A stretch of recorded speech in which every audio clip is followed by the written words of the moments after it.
स्त्री चलती थी तो वो खून ज़मीन पे गिरता था, तो लोग उनको कहते थे कि आप एक जगह में रुको उन 4-5 दिनों के लिए। धीरे-धीरे उसको अशुभ का स्थान दिया दिया गया। अगर वो काली का रूप है तो वो शिव जी के छाती पे नाच रही है। अगर वो लक्ष्मी है तो वो विष्णु जी के पैर के पास बैठी हुई है। लेकिन जब वो कामाक्षी ऐसे भयानक कहानी की एक स्त्री बोर हो गई शादी से, बच्चों से और वो चली जाती है, तो उसे अमंगल और अशुभ माना जाता है। इसलिए हमेशा उमा महेश्वर, लक्ष्मी नारायण, पतिव्रता सीता भी ना बोलती है। क्यों बोलती है ना?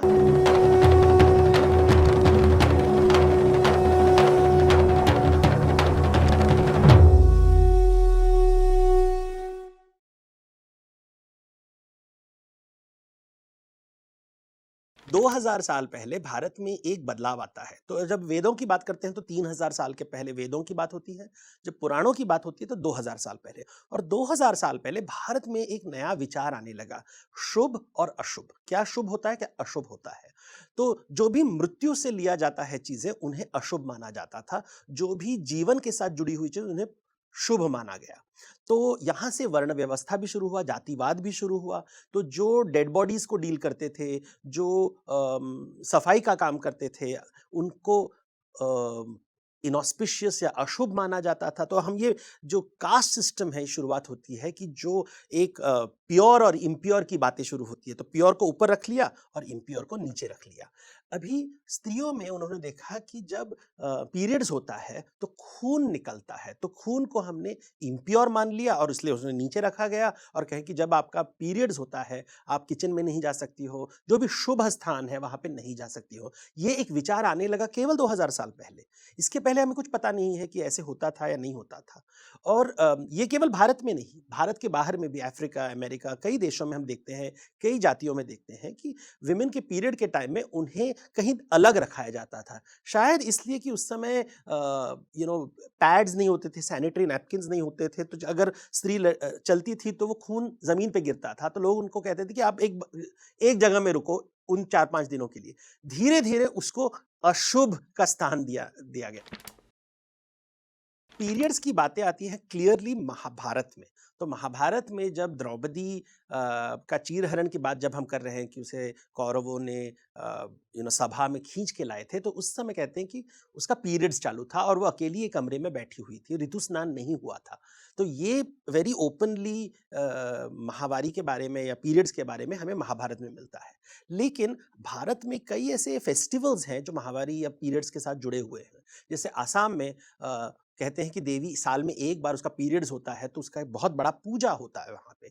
उड़ीसा में रौद्र एक फेस्टिवल होता है, जहाँ कहते हैं कि धरती का रौद्र होता है, रजस होता है, यानी कि पीरियड्स होता है। और उस दिन वुमेन्स फेस्टिवल होता है। दोज डेज जो लड़कियां होती हैं वो ज़मीन पे पैर नहीं रखती, वो पूरे दिन रिलैक्स करती हैं, दे सिट ऑन स्विंग्स, पलंग पे बैठती है, किचन में नहीं जाती। पूरा उनका फेस्टिवल होता है। तो स्त्रियों का फेस्टिवल होता है रिलेटेड टू पीरियड्स। तो रियली एंशिएंट इंडिया में देखा जाए तो देखते हैं कि पीरियड्स को लेके कई कॉन्वर्सेशंस होते हैं ओपनली, कोई ऐसे डर के बात नहीं करता उसके बारे में। हम देखते हैं कि रिचुअल्स भी हैं, फेस्टिवल्स भी हैं उसको लेके, तो इसके बारे में बात होता है।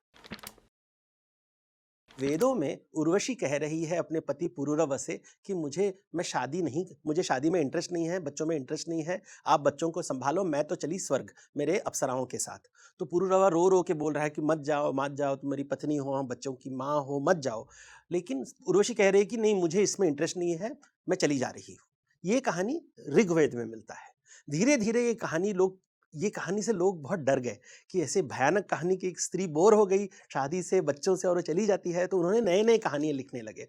तो हम देखते हैं कि पुराणों में एक नई कहानी निकलती है और कालिदास ने भी इसकी कहानी कि कोई श्राप मिला था, इसके वजह से वो चली जाती है। क्योंकि उसको नहीं जाना है, लेकिन श्राप के वजह से वो जाती है क्योंकि वो स्त्री है। लेकिन ये कहानी बहुत ही आधुनिक है, एक ऐसी कहानी जहाँ पे एक स्त्री कह रही है कि मुझे मैरिज में इंटरेस्ट नहीं है, मुझे बच्चों में इंटरेस्ट नहीं है। ऐसे ही हम महाभारत में कुनी गर्गी की एक ऋषि कन्या है जो कहती है कि मुझे शादी नहीं करना है। मुझे वो पूरी ज़िंदगी अकेली रहती है, तपस्या करती है, सन्यास करती है, व्रत करती है, अपना जीवन जीती है। जब स्वर्ग जाती है तो लोग कहते हैं कि तुमने तो शादी नहीं किया, तुम स्वर्ग में हम आपको अलाउ नहीं है। क्योंकि स्वर्ग में भी देवता होते हैं, सब पुरुष होते हैं और वहाँ पे स्त्री केवल अप्सराओं का रोल लेती है। तो कुनी गर्ग कहती है कि लेकिन मुझे शादी नहीं करना है। ठीक है, तुम्हें खुशी करने के लिए मैं धरती पे जाती हूँ, 1 रात के लिए शादी करती हूँ और वापस आ जाता हूँ स्वर्ग में। तो 1 रात के लिए वो शादी करती है और वापस स्वर्ग लौटती है। अभी ये कहानी टीवी सीरियल्स में नहीं दिखाएँगे क्योंकि ये कहानी बहुत ही आधुनिक है, लेकिन सचमुच में कहानी 2000 साल पुरानी है। तो ऐसे कई कहानियाँ मिलती हैं। अभी सीता की कहानी देखिए, हमें क्या बताया जाता है कि सीता की कहानी और वाल्मीकि रामायण वाली कहानी, ऐसे कोई आधुनिक कहानी नहीं है। रामायण में सीता हमेशा ना कहती है। राम कह अभी हम बोलते हैं कि नहीं ना कहाँ, वो तो हमेशा पतिव्रता है, जो भी पति कहती है उसे मानती है। लेकिन अगर आप रामायण को ठीक से देखें और थोड़ा दिमाग से सोचें, हमेशा सीता ना कहती है। जब राम कहते हैं कि तुम घर पे रहो, मैं वन जा रहा हूँ, वो कहती है नहीं, मैं आपके साथ जाऊँगी। जब लक्ष्मण कहता है कि तुम लक्ष्मण रेखा के भीतर रहो, यहाँ पे आप सुरक्षित हो, तो वो कहती है नहीं, सामने वाले को भूखा है, वो भूखा है तो मैं अपनी सुरक्षता के बारे में कैसे सोचूं जब सामने मेरे घर में कोई भूखा बैठा है। उसे नहीं पता है रावण है, लेकिन वो सीमा उल्लंघन करती है किसी को खाना देने के लिए। हनुमान जी उनसे कहते हैं कि आप मेरे कंधे पे बैठ जाओ, मैं आपको लेके जाऊंगा राम के पास। वो कहती है नहीं, राम को ये करना पड़ेगा, नहीं तो उनका उनका जो रेपुटेशन है खराब हो जाएगी कि अपनी पत्नी को नहीं बचा सके। तो वहां पे भी ना बोल दिया उन्होंने। युद्ध के पश्चात जब राम सीता से कहते कि देखो तुम अयोध्या मत आओ मेरे साथ क्योंकि अयोध्या वासी आपको स्वीकार नहीं करेंगे, और ये डायलॉग रामायण में मिलता है। सीता कहती नहीं नहीं, मुझे अयोध्या वासियों के ऊपर विश्वास है, मैं जरूर जाऊंगी। वापस उसने ना कहा। उसके बाद जब उसे वनवास दिया जाता है और राम वापस आके क्षमा मांगते हैं और कहते हैं कि आप वापस अयोध्या लौट जाओ, मैंने गलती कर दी, आपको घर से निकाला गया, आप वापस आ जाओ। तो वो कहती है मैं वापस नहीं जाने वाली, जहाँ पे मेरा विश्वास नहीं है लोगों के ऊपर, मैं ऐसे जगह में नहीं जाना चाहती। और वो धरती पे समा जाती है। तो अगर आप पहले ज़माने में स्त्रियों को 3 ग्रुप में बाँटा जाता था। एक महिला होती थी जिन्हें हम गणिका कहते थे। उनके कई वो शादी नहीं करते थे। उनके कई प्रेमी होते थे, तो वो नाच-गाना करते थे। वो इंडिपेंडेंट स्वतंत्रता औरत होती थी और उनका शादी नहीं कभी होता। उनका प्रॉपर्टी वो खुद अपनी बेटियों को देते थे। अभी ये 2 ढाई हज़ार साल का जो परंपरा है इस अभी भी नहीं है, उसे पूरा मिटा दिया गया है। पूरा ब्रिटिश लोगों ने और भारत के लोगों ने भी इसको पूरा मिटा दिया है। तो जितने भी हमारा नाच-गाना की संस्कृति है वो इन गणिकाओं से, कोई उन्हें देवदासी कहता है, कोई उन्हें गणिका कहता है, कोई उन्हें नर्तकी कहते हैं, कोई उन्हें नटी कहते हैं। इनकी कहानी आजकल लोगों को पता नहीं है, इन्हें हम अप्सरा कह सकते हैं। दूसरी प्रकार की महिला होती थी जो शादी नहीं करती थी, यानी कि वो साध्वी होती थी, वो तपस्वी होती थी, तपस्विनी होती थी।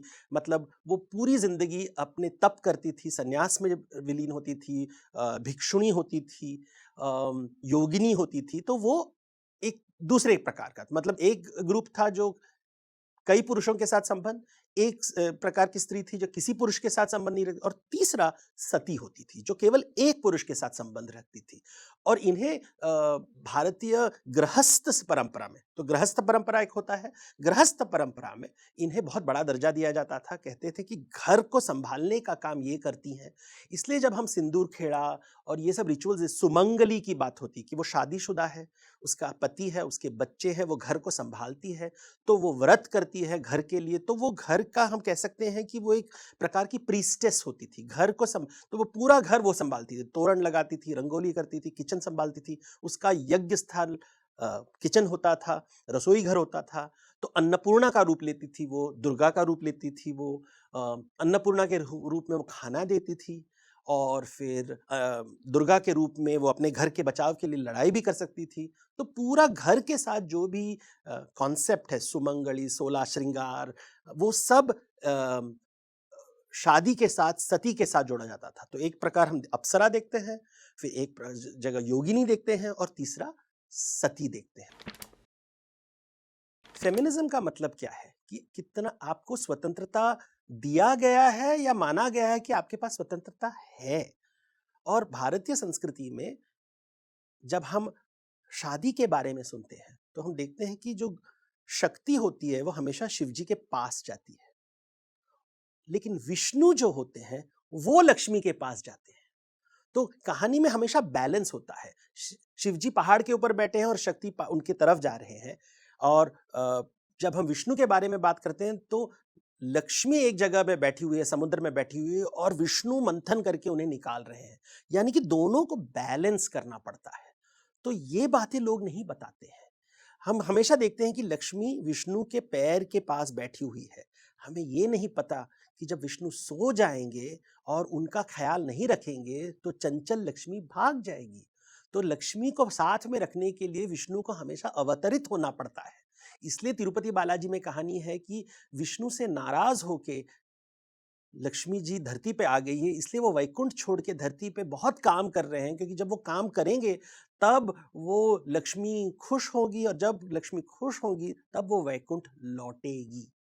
तो यहाँ पे पति को काम करना पड़ता है पत्नी को सुखी रखने के लिए। शिव के कहानी में हम हमेशा देखेंगे कि उमा महेश्वर के बीच में कभी शिव जी को गुस्सा आ जाता है तो गुस्से में वो कैलाश पर्वत चले जाते हैं, कभी पार्वती को गुस्सा आ जाता है तो वो देवदार जंगल में चली जाती है और दोनों के बीच में कभी लड़ाई होती है, कभी प्यार होता है, लड़ाई होता है, प्यार होता है, लेकिन दोनों का दर्जा इक्वल होता है। इसलिए शिव की पूजा आप कभी नहीं कर सकते हो जब तक शक्ति उनके बगल में न हो। इसलिए शिव के मंदिर में हमेशा घड़ा भरा हुआ पानी रखा जाता है, क्योंकि शिव की पूजा बिना घड़ा का नहीं हो सकता है। आजकल जब हम देख रहे हैं लोग हिंदुइज्म के बारे में बात करें, धर्म के बारे में बात करते हैं, वो हमेशा पुरुषों का चित्र प्रतिमाएं दिखाते हैं, कभी स्त्री का प्रतिमा दिखाते नहीं है। राधा कृष्ण का पिक्चर नहीं दिखाते हैं, हमेशा पार्थसारथी कृष्ण के बारे में बात करते हैं। हम सीता को नहीं दिखाते हैं, केवल राम का चित्र दिखाते हैं। सिया राम की बात नहीं करते, राधा कृष्ण की बात नहीं करते, उमा महेश्वर की बात नहीं करते। हमारे यहाँ शुभ चीजों में हमेशा पुरुष और स्त्री, देवी देवता दोनों को साथ में रखना चाहिए। जब तक दाम्पत्य नहीं तो वो अशुभ और अमंगल माना जाता है। केवल पुरुष का अगर आप फोटो डालेंगे और स्त्री का फोटो नहीं डालेंगे तो उसे अमंगल और अशुभ माना जाता है। इसलिए हमेशा उमा महेश्वर, लक्ष्मी नारायण, उन दोनों का चित्र अगर आपको नहीं दिखाई दिया तो ये अशुभ है। और ये तो अल्टीमेट फेमिनिज्म हो गया ना, कि हर चीज में दोनों को इंपॉर्टेंस दो। कुछ कहानियों में मिलता है कि पुरुष स्त्री को इक्वल दर्जा, और कुछ कहानी नीचा दर्जा, और कुछ कहानी जहां स्त्रियों को ऊपर दर्जा। ये बहुत ही यूनिक थिंग है इंडिया में।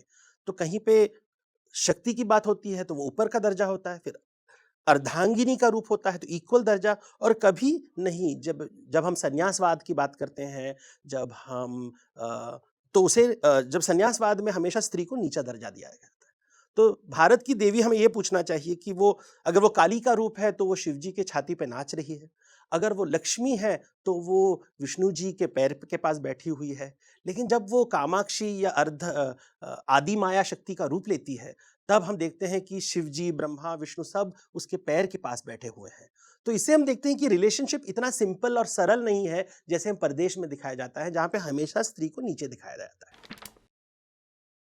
तो सती, ये जो जितने भी रिचुअल्स है, जैसे मंगलसूत्र, सिंदूर, बैंगल्स, ये सब हम देखते हैं सती के साथ जोड़ा गया था, जो पति की दाम्पत्य जीवन में साथ देती थी। इसमें विज्ञान की कोई बातें नहीं है। अब इसको वैज्ञानिक तरीके से देखें, इसमें सिंदूर, बैंगल्स, ये श्रृंगार के चिन्ह है, ताकि जब आप रास्ते में जा रहे हो लोगों को पता है कि ये कुंवारी है, ये शादी नहीं किया है, इसने शादी किया है, ये गणिका है, ये योगिनी है। हमें कैसे पता चलेगा? आपकी वेशभूषा से। परंपरा में श्रृंगार का एक सिस्टम होता था।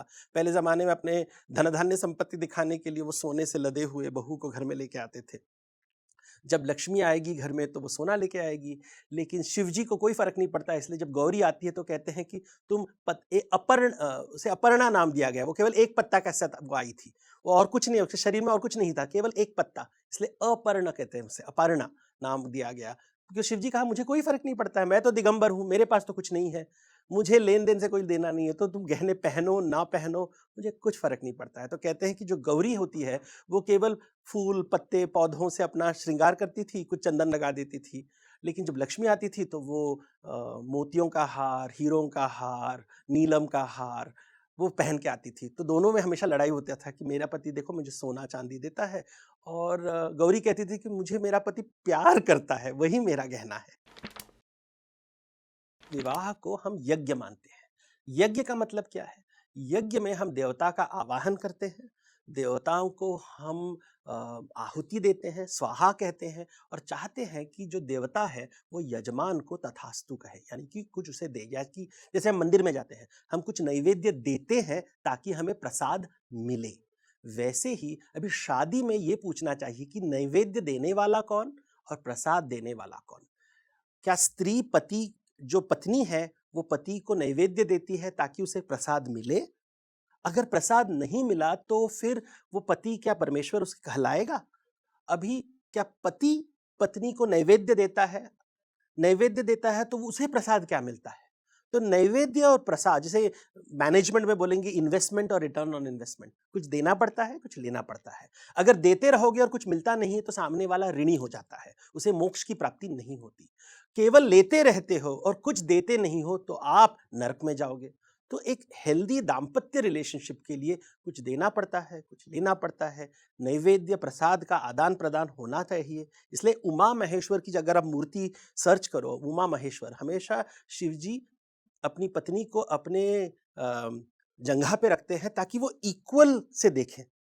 दोनों का आंख एक लेवल में होना चाहिए, ना कि कोई ऊपर ना कोई नीचे, इक्वल लेवल पे होना चाहिए। तो वो अपनी पत्नी को अपनी जंघा पे रखते हैं और इक्वल तरीके से देखते हैं। अभी जो पत्नी है उसका वाहन शेर है, क्या हम कह सकते हैं वो मांसाहारी है? और शिवजी जो है उनका बैल है, वो शाकाहारी है।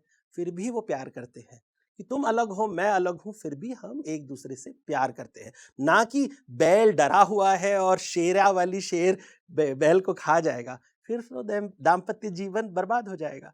तो दाम्पत्य के लिए कभी स्वाहा करना पड़ता है, तथास्तु देना पड़ता है, नैवेद्य प्रसाद देना लेना आदान प्रदान, उसी से दाम्पत्य होता है। जोश टॉक आशा के माध्यम से मैं हर लड़की को ये बताना चाहूंगा कि देखो, आत्मा का कोई लिंग नहीं होता, और स्त्री के अंदर आत्मा है, पुरुष के अंदर आत्मा है, और आत्मा स्वतंत्र है। हमारा शरीर पुरुष का रूप ले सकता है, स्त्री का रूप ले सकता है। जैसे गहने बदलते रहते हैं लेकिन आखिर में सोना है, तो हम सब सोने हैं। हम, हमारे भीतर आत्मा है, आत्मा स्वतंत्र है, यानी कि हाँ और ना कहने की शक्ति होती है हर आत्मा में, ये भूलिए मत। पहले ही पेज पे उप जिलाध्यक्ष की लिस्ट में मेरा नाम 23वें नंबर पर था। तब मैं रोने लगी थी, मैं कुछ समझ नहीं पाई। मैंने सबसे पहला कॉल अपनी मम्मी को किया। मम्मी, डेप्यूटी कलेक्टर बन गई मैं। डेप्यूटी कलेक्टर बन गई मम्मी। हाँ।